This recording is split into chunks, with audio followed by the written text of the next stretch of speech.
Rajasthan board के प्यारे विद्यार्थियों, लो जी आ गया आपका कक्षा 10वीं अर्धवार्षिक परीक्षा 2024-25 विषय सामाजिक विज्ञान का रियल पेपर। जो आपका 20 दिसंबर को जो पेपर होगा उसका मैं रियल पेपर बता रहा हूँ। 100 में 100% यही पेपर और यही क्वेश्चन आपके में पूछे जाएंगे। जो निर्देश है आप पूरा देख लीजिएगा। निर्देश, अगर आप चैनल पर नए हो तो चैनल को सब्सक्राइब कर लीजिएगा, वीडियो को लाइक कर दीजिएगा और वीडियो के अंत तक बने रहिएगा। मैं बताऊंगा आपको पेपर का PDF कैसे डाउनलोड करना है और कहाँ से करना है, तो वीडियो के अंत तक बने रहिएगा। मैं पूरा आपको सॉल्यूशन के साथ बताऊंगा। तो पहला क्वेश्चन है आपका, निम्नलिखित प्रश्नों के उत्तर सही विकल्प चुनकर आप उत्तर पुस्तिका में लिखिए। पहले का पहला हो जाएगा जर्मन बलूत प्रतीक है। दूसरा हो जाएगा जापान की सबसे प्राचीन मुद्रता पुस्तक है। तीसरा हो जाएगा नवीकरण योग्य संसाधन है। चौथा हो जाएगा निम्न में किस फसल को सुनहरा रेशा कहा जाता है। तो इनका स्क्रीनशॉट आप फटाफट करते जाइएगा। पांचवा है श्रीलंका कब स्वतंत्र राष्ट्र बना। छठवां हो जाएगा भारत में व्यवस्था है। तो इनका भी स्क्रीनशॉट आप कर लीजिएगा, पहला, दूसरा, तीसरा, चौथा, पांचवा और छठवां। ये आपका सातवां क्वेश्चन, राजनीतिक।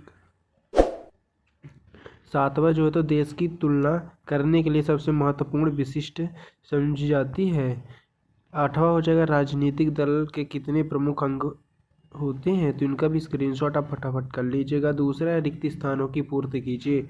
तो पहला हो जाएगा आपका दूसरे का 1890 ईस्वी में अफ्रीका में बिंदी बिंदी नामक बीमारी बहुत तेजी से फैल गई। दूसरा हो जाएगा गुटनेबर्ग ने बिंदी बिंदी का आविष्कार किया। फसलों के बीच वृक्षों के कतारों और लगाना बिंदी बिंदी कहलाता है।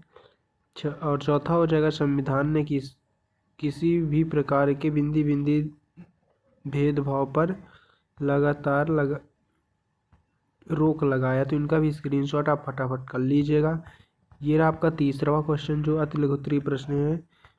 पहला हो जाएगा किसी संधि के यूनियन को एक स्वतंत्र राष्ट्र की मान्यता दी और 1878 में वन यूज फ्रेश एक्ट क्यों लागू किया गया था। इनका भी स्क्रीनशॉट आप फटाफट कर लीजिएगा। तीसरा है पारिवारिक कानून से क्या अभिप्राय है और नारीवादी आंदोलन क्या हुए। तो इनका भी स्क्रीनशॉट आप फटाफट कर लीजिएगा। ये रहा आपका चौथा क्वेश्चन जो है लघुत्तरीय प्रश्न हो जाएगा 50 शब्द में। तो इनका भी स्क्रीनशॉट आप फटाफट कर लीजिएगा। क्वेश्चन का स्क्रीनशॉट आप करते जाइएगा।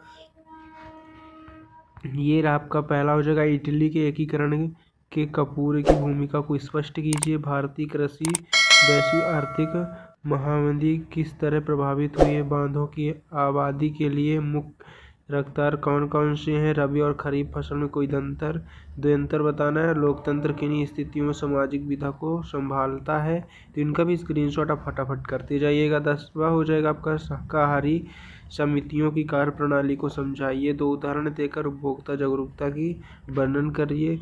12 जो होता है तो वैश्वीकरण से आप क्या समझते हैं। खंड जो आ हो जाएगा लघुत्तम जो प्रश्न होते हैं 100 शब्द में बताना। तो इनका भी स्क्रीनशॉट आप फटाफट करते जाइएगा। ये देख सकते हैं औद्योगिक क्रांति के 3 कारक लिखिए। बहुउद्देशीय नंदी घाटी परियोजना के प्रमुख उद्देश्य पर प्रकाश डालिए। परिवहन एवं संचार में अंतर स्पष्ट कीजिए। राजनीतिक दल कौन कैसे सरकार बनाते हैं और चलाते हैं व्याख्या कीजिए। और मानव विकास के 3 सूचक कौन कौन से हैं वर्णन कीजिए। इनका भी स्क्रीनशॉट आप फटाफट कर लीजिएगा। इनका आंसर जो है तो मैं आपको नेक्स्ट वीडियो में पूरा बताऊंगा। ये देख सकते हैं आंसर। अगर आप चैनल पर नए हो तो चैनल को सब्सक्राइब कर लीजिएगा, वीडियो को लाइक कर दीजिएगा, इसलिए कि जैसे मैं सॉल्यूशन डालूंगा सबसे पहले आपको नोटिफिकेशन जाएगा। और अगर आपको पेपर का PDF चाहिए तो डिस्क्रिप्शन पर लिंक है टेलीग्राम और व्हाट्सअप का, उसमें आप ज्वाइन हो सकते हैं। उसमें आपको पेपर का PDF मिल जाएगा।